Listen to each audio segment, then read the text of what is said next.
Good evening, ladies and gentlemen. It's Christopher Lauer with Brushfire Mind. It is Friday night. It's 10 after 9. That's just a little bit after 2100. We're ready to kick this bad boy off. Now, I'll tell you what. I was just haranguing my co-hosts to try and help me come up with some way that we could do a little bit of a show tonight that doesn't have to dig into the drive-bys. We just try and get off politics a little bit because, quite frankly, I'm getting tired of the bullshit. But we're just going to do what we do tonight. We're going to grab up everything we've been getting out of the drive-bys for the last week and change. We're going to chew on it for a minute. Here's what I'm going to throw at you. Here's the premise that I want to hit you with. We've been talking about Democrat corruption, about rigging elections, about dead people voting, about people voting more than once. And here, over the last couple weeks, we've got multiple states have overturned the voter ID laws. I'm going to dig into that in just a minute. It's just come to light that apparently we paid nearly $500 million in ransom to get our sailors back not too long ago. And that money, huh? Only 4 sailors. Oh, yeah, for 4 sailors. Damn, don't break me off like that. You fuck up my concentration. So, and then amid all of that, Benghazi remains unresolved. The email scandal remains unresolved functionally.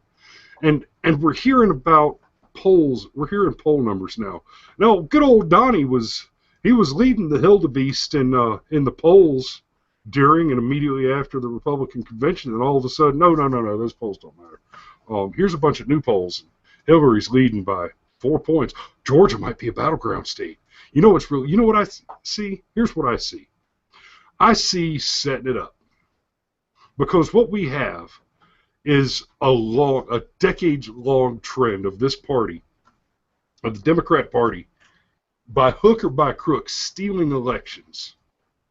Now, the Democrats, the Bernie supporters, the Bern-outs, are losing their shit because we have uncontrovertible evidence that the Democrat Party conducted such election rigging against one of their own, against the one that the majority of the base preferred, apparently. Now they're willing to accept the premise that the Democrats are, a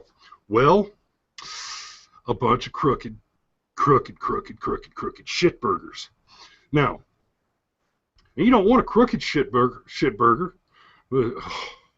Incompetence plus corruption? That's scary shit. So what's happening, what they're telling us about how Trump's going to implode, about how he just can't do it, he can't win, he can't this, he can't that, he's just going to fall apart.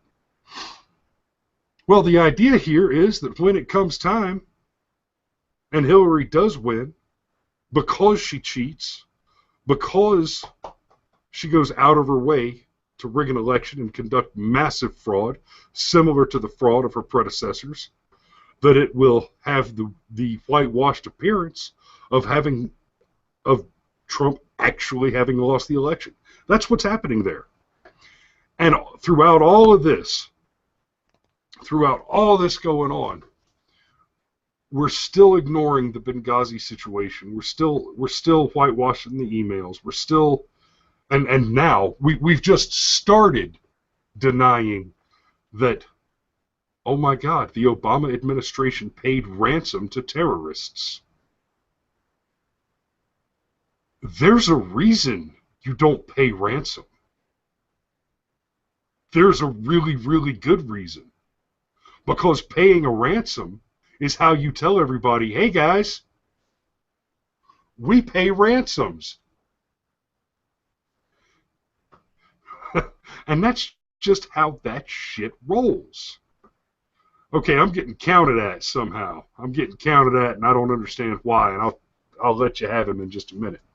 So we're going up to November with our media machine just working overtime, trying to create the illusion of a Clinton loss. Oh, count the ransoms you'll have to pay. Yes, all of them. You'll have to pay all of them. Or just start letting people die. Now, let's be real. Letting people die Benghazi. That's in the playbook. That's page 1. That's too easy. And we haven't even started talking about the baby chipper. Come on, guys. Did everybody forget? Did everybody forget that Hillary Care? I mean, RFID chips in every U.S. baby? That was mid-90s, guys. It wasn't that long ago. You can't we just remember things? Have our precious memories failed us? I certainly haven't smoked that much dope. Gee. And yeah, there was, Rod just threw it out there. There was a lot of screaming about that. I don't know how this isn't part of the national conversation now. The religious right was screaming, "Mark of the beast, mark of the beast, 666." That's what the RFID tag's going to be. It's the mark of the beast. So let's start with that. I'm gonna go ahead and bring my other 4 talking heads in here. I've got Steve Rodemeyer in studio with me tonight, and I've got Rod and Cameron and John on here too. So what do you think, boys? We're paying ransoms. We're paying ransoms to terrorists now.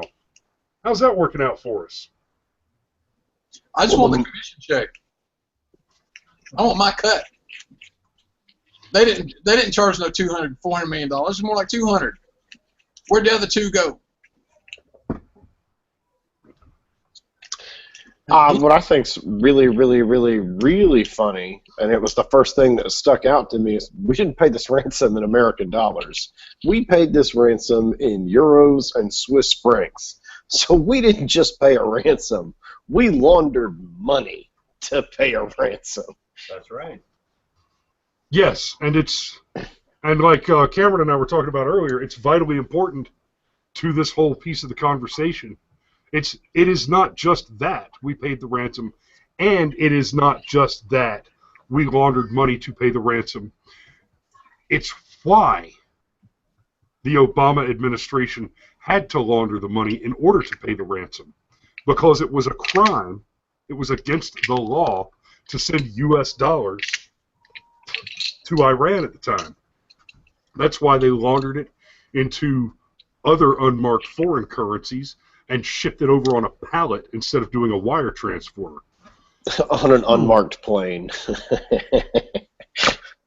Yeah, one of them good old CIA black flights they like to talk about on the TV. Come on, Bern, what do you think? I think that the standard of what is a scandal has declined so much because what is allowable in government. Scandal has become normalized. I mentioned earlier with Rod a comparison of this situation to the Iran hostage crisis in 1979, and the country nearly became unglued with the outrage. The people of 1979 would never, never, never have tolerated this $400 million deal. Now Obama's going to shrug it off and lie with a smile and say, well, it's just a big misunderstanding. Flash forward 8 or 10 years to the Ollie North Iran-Contra scandal. That was a similar situation where U.S. Arms were transferred to the Contras and to the Iranians to fight the Iraqis in about 1986 or 88. Ollie North spent 6 months testifying before Congress. They wouldn't let it die.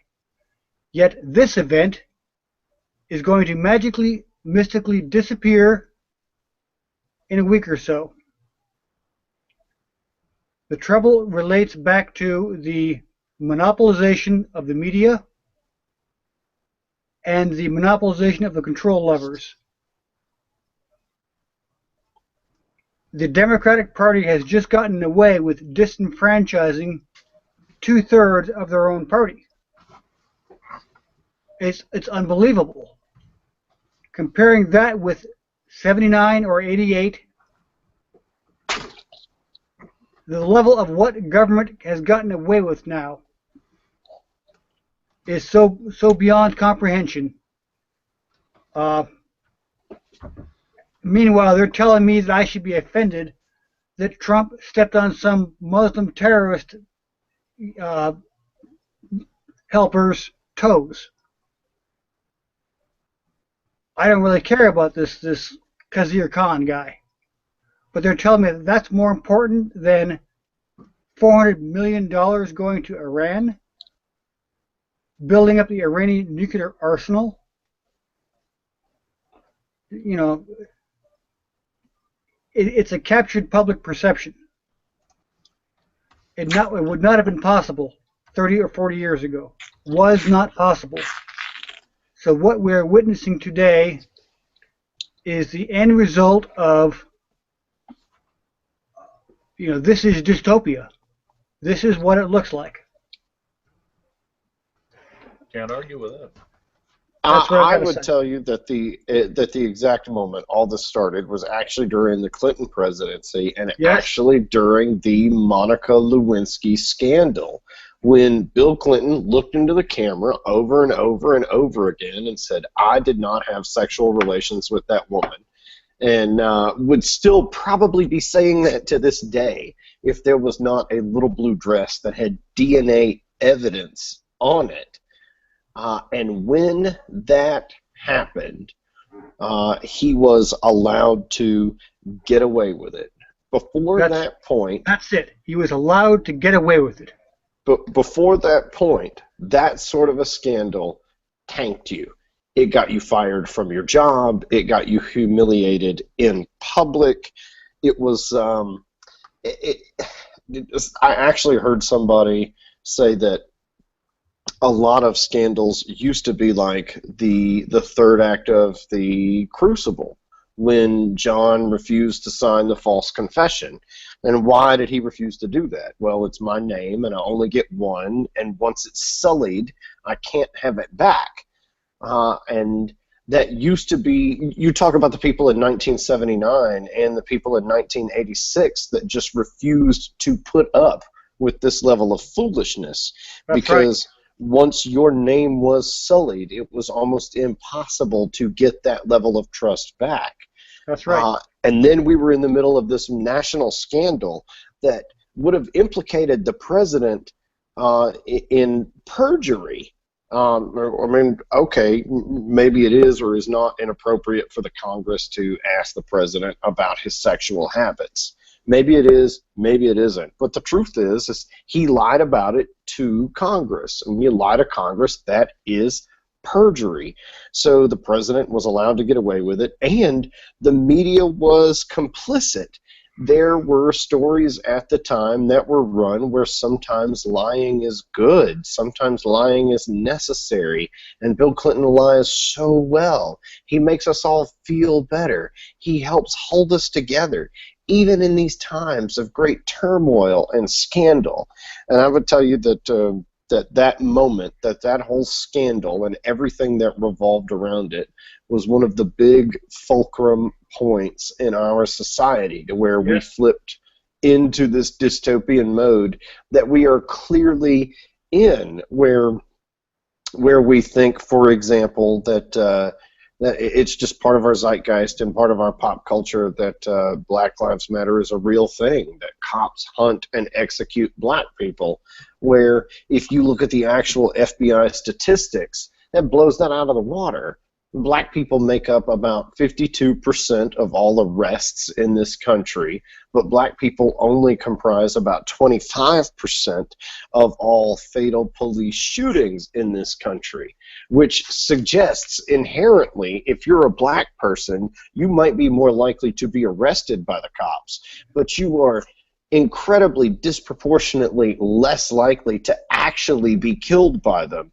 But ask any quote-unquote intelligent, educated 30-year-old, and they'll tell you, you don't want to be black and get pulled over because you might just get shot.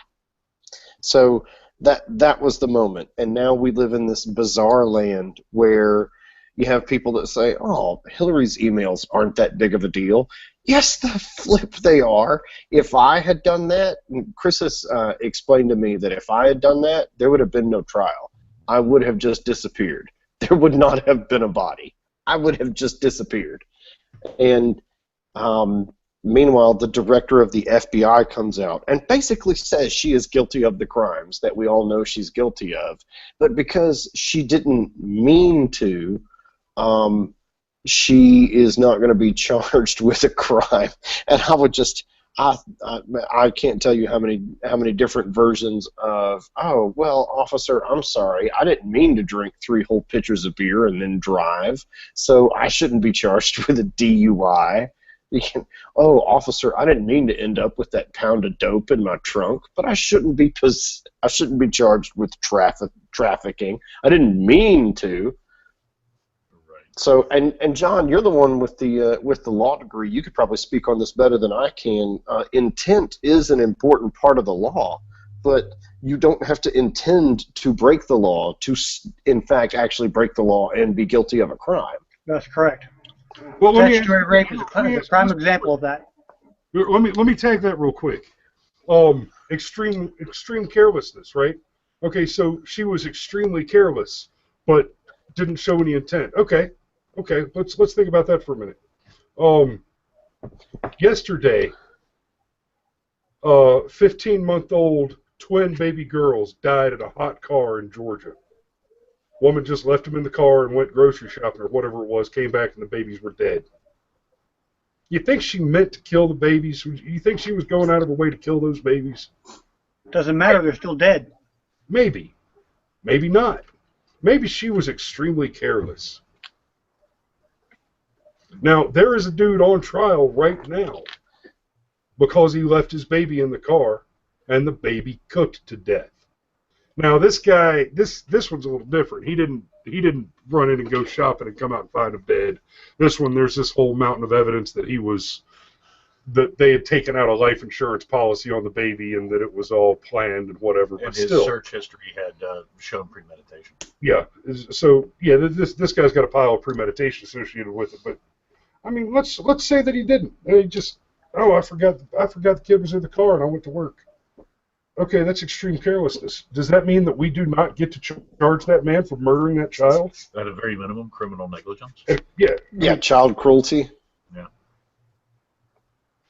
Yeah, and he didn't even sign a top secret agreement. Right. I mean, Yeah, so you want me to believe that a woman that has a law degree and was married to a president, if there is anybody that you could reasonably expect understands intimately how all this stuff works, I would say that a first lady would qualify. If Laura Bush had done this, the Bushes would be buried right now. And let's not forget, this is a woman who is clearly, documentedly, and easily provably guilty of perjury. Are you telling me that this woman, who was married to Bill Clinton when he was impeached for perjuring himself before the Congress, doesn't understand what it means to perjure yourself before Congress? If you didn't before then, you certainly should now. Well, that also probably shown her that, hey, we can get away with this. It's all in how you spin it. Yeah, well, I mean, in fairness, Slick Willie was impeached and finished out his term, didn't serve any jail time. He's been disbarred. He's not allowed to practice law anymore, but I'm sure he doesn't care. Fuck, he's an 80-year-old drug addict that sleeps around on his wife all the time. Getting $500,000 a year in retirement. He's not 80 years old. That's the problem. You know how old he is? 69? Fuck that. He's not even 70 yet, and he looks like he's 110. It's ironic that Trump is a few months older than him, and Trump still has an awful lot of pep in his step. That's because Trump didn't go around putting his thing in everything in town. He didn't go catting around all his life. And Trump didn't do enough cocaine to kill a horse. Well, I heard he said he wanted to look like FDR. You didn't.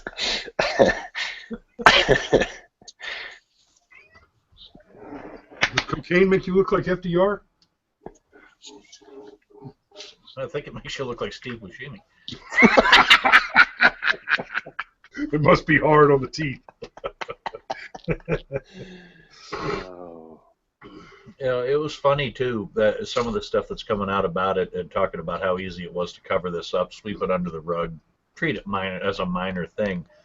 I was looking at, I've seen so many times people talk about the emails and what's coming out of this and things, and people are talking about, I really don't see the email thing as all that important, that we have so much bigger stuff to worry about, and that she's such a grandmotherly figure, and that's why they support her for president. And I also saw somebody in that same thread making an argument about what people say about OJ, and someone else typed in, oh yeah, wasn't he acquitted?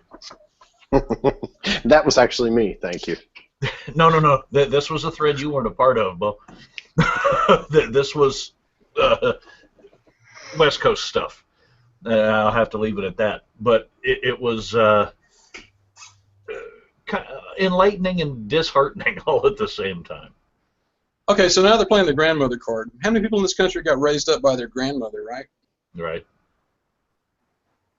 And whose fault was that? And mamas and them wasn't. They was out doing whatever they doing. Got to get things done, you know. They got to make that hustle. They're struggling. It's struggling, yeah. All right, boys, we're stalling. We're stalling out. What's going on? What's going on is I don't know if Trump can fix it. Trump was forced to make a concession with Ryan and McCain. The problem with that is that as long as you have Ryan and McCain, you're not going to get over the slippery slope of degeneration of public morality. McCain has been playing fast and loose with the rules for 30 years. Rod is old enough to remember that McCain was up to his hips in Lincoln Savings and Loan way back when. McCain was dirty back in the 80s. Oh, Lord Jesus. That was the first banking crisis, right? That's right. And in the first banking crisis, people like Professor Black put people in jail for it. There are differences. The second banking crisis, they didn't put nobody in jail. That's why Obama got elected. That's my point, is that there's a ratchet effect, just like Cameron pointed out. Along with Bill Clinton getting away with it, O.J. Simpson got away with it. The 1990s really was a fulcrum point for acceptable public morality. What can you get away with? If Ryan and McCain get a pass, which unfortunately Trump is being forced to give it to him, it makes the reform of America that much more difficult. In an ideal America, those guys would be gone. And not just gone, but they would have their pensions canceled and they'd be in jail. In China, for instance, those two would be put up against the wall and shot, especially McCain, for public corruption. And this is not me being subversive or unpatriotic. This is reality. McCain has been dirty for more than 30 years. And everybody knows it. But they give him a pass because he's a senator and he's a war hero and this and that and all that. It's garbage. Yep. And you gave a guy like McCain a pass, then a guy like Clinton comes in, then O.J. Simpson gets away with it, then George Bush gets away with the weapons of mass deception, and so on and so on and so on. And the public ratcheting down of what a public official can get away with continues.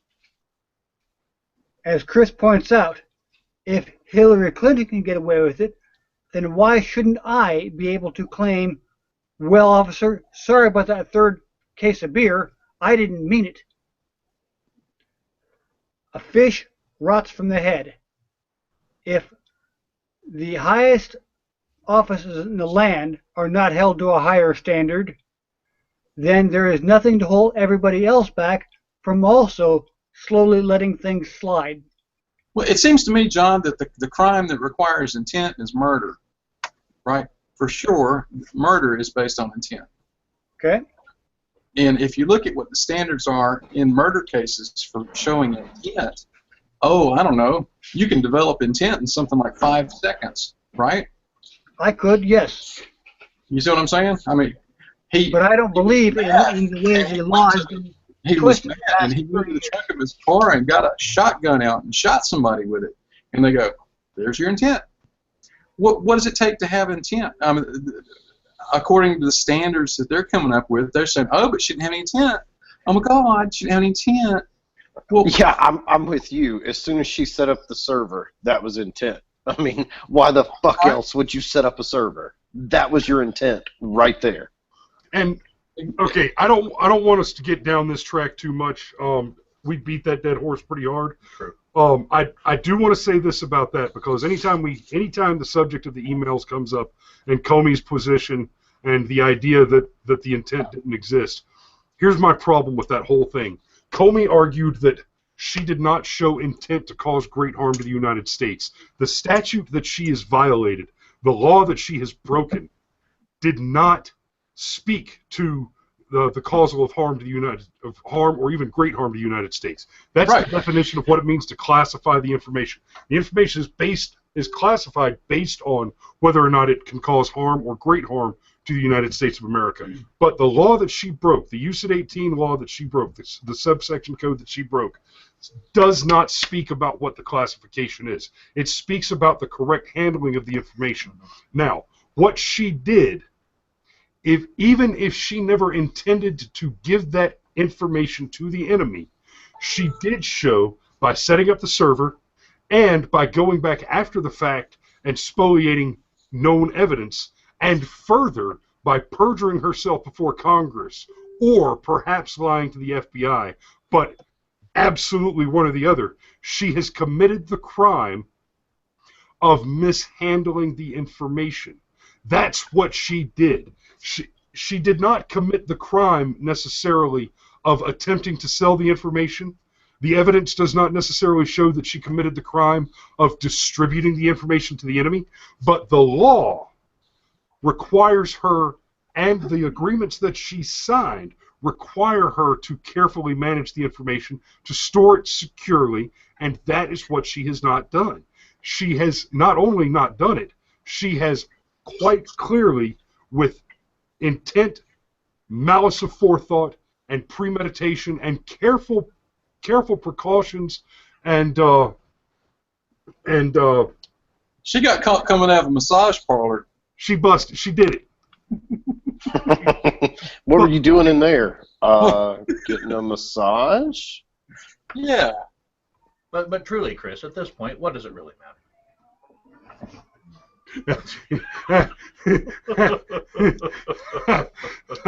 See how stupid that line sounds, folks? Yeah, it doesn't matter now. I mean, we can totally unforcibly sodomize the poor diplomat, right? Yeah, of course we can. No? Okay, so we got about 20 more minutes. I'm calling it right at the time tonight, because factors. Actually, gentlemen, I have to depart from you because my device is about to have a dead battery. But it has been a ton of fun. Oh, but we just got another viewer on. Well, a viewer on. Hi, viewer. Hi, viewer. And we were about to dig into voter ID law since we mentioned it earlier. Oh, you mean the thing that's going to guarantee that Hillary Clinton is the next president? Yes. That would be it. Yes. I want to tag this for a minute. So, in each case where these voter ID laws have been overturned, the argument is that voter ID laws disproportionately affect poor and minority voters. So, your argument, if you support the overturn of voter ID laws, if you oppose the requirement of the use of an ID to prove your citizenship and your eligibility to vote, here's what you're arguing. You're arguing that poor people and minorities don't have jobs, They don't watch pornography. They don't buy tobacco. They don't drink alcohol. They don't pay taxes. They don't receive welfare. They don't receive housing assistance. They don't have food stamps. They don't bet on horse races. They don't gamble. They don't drive cars. They don't check into hotel rooms. They don't check into hotel rooms. They don't have checking accounts. Now, that's fair. They don't have checking accounts. They don't. I don't know why. I mean, that's just... But they don't. I don't know why. Well, why? You can get it all on a rush card. Yeah, brilliant. They don't have cellular phones. They don't have internet access. They don't watch cable television. Well, prepaid doesn't take ID. Can I point out one reason why you need it? If you're going to wind up needing some sort of Medicare, Medicaid kind of stuff, they require ID. You're up in the ER, you need to have a little ID, folks. Yep. Well, they don't get medical care.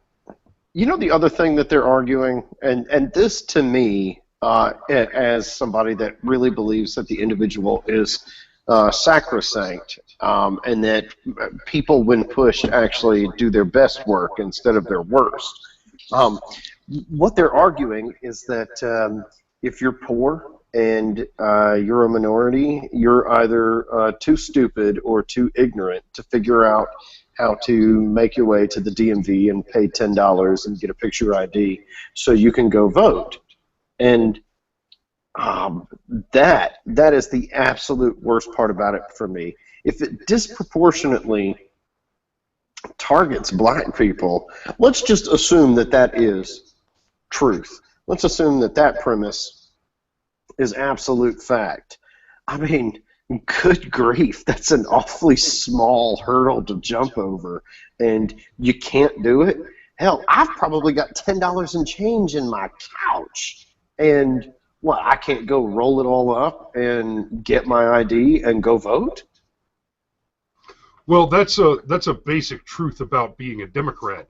They like to paint conservatives as the racist, but at the end of the day, what it means to be a Democrat is that you operate under the absolute assumption that if you are not a white male, you cannot do anything on your own.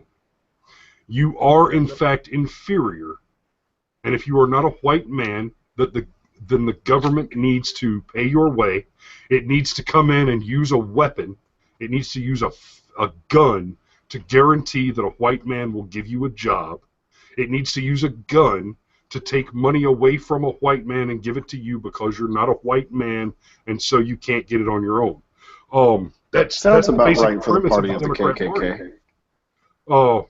And that sounds about exactly. That sounds about like the kind of political party that would establish a terrorist organization like the Ku Klux Klan, for precisely the reason that the original conservatives basically built their platform on those equal rights concepts. We got rid of slavery. That's not. No, when you say that white American men abolished slavery, that's not just the first time it was done in America. That is a global, total, historical first. The only other times in history that slavery ceased to operate in a slave-holding nation were when that nation fell. Not true. That's not true. Okay, break it out for me. If I'm wrong, in the 1770s and 1780s, there was a man named William Wilberforce in England who spent 50 years of his life petitioning Parliament in London to get the British to stop enabling the slave trade. The British Empire at that time had the British Navy. The British Navy stopped the slave trade on the high seas, and the Americans stopped the slave trade in North America. Along with the British, other European countries also intentionally went out of their way and spent money, blood, time, and effort stopping the slave trade. I cannot think of another culture, and I'm pretty good at history, that ever spent so much time and effort and energy ending slavery. Not one. Okay, The so so-called white oppressors that ended slavery. okay, John, but you said you were correcting me. You said I was wrong. So you're telling me that the Europeans that ended slavery were not white and they did it before the No, no, no, Americans? no. What I mistook you. What I thought you were saying was that the only ones who did it were the Americans. No, we're first. No, the British outlawed slavery on the high seas about 1810. Okay.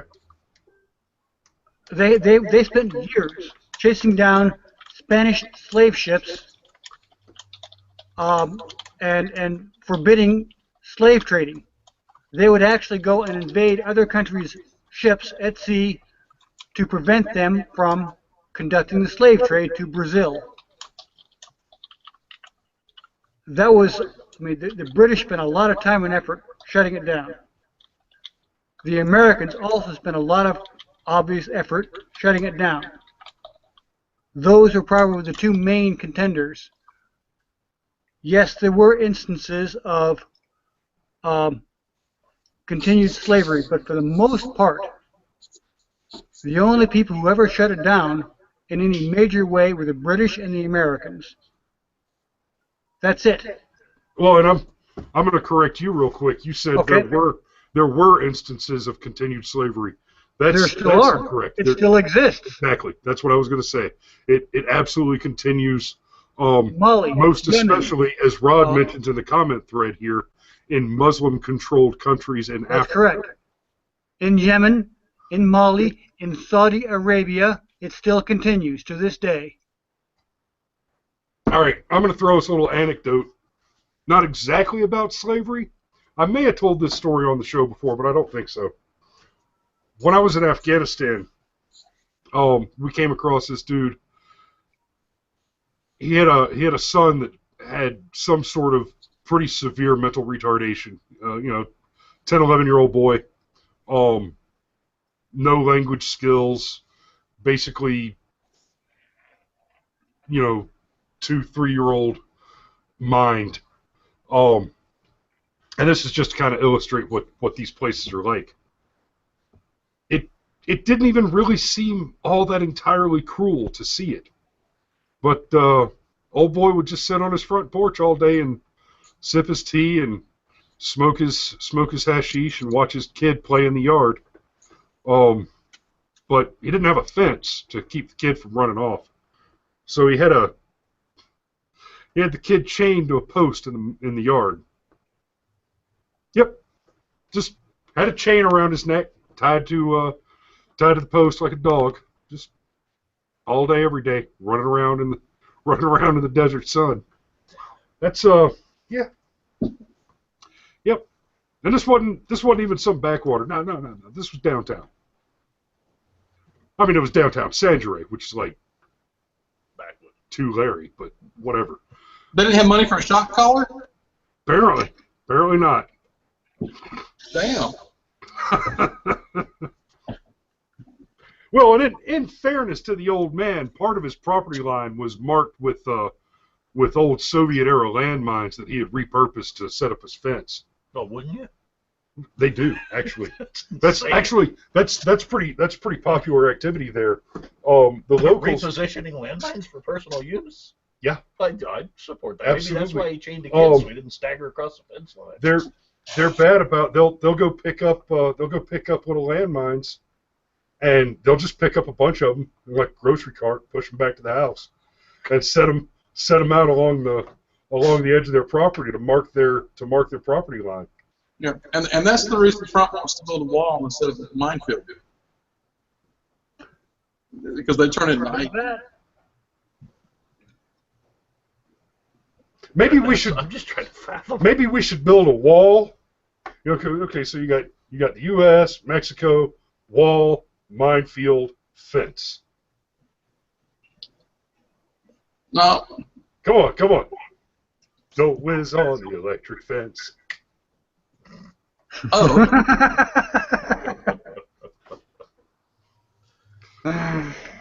look. Oh, bouncing Betty. Oh, bouncing Betty, I'm sexy.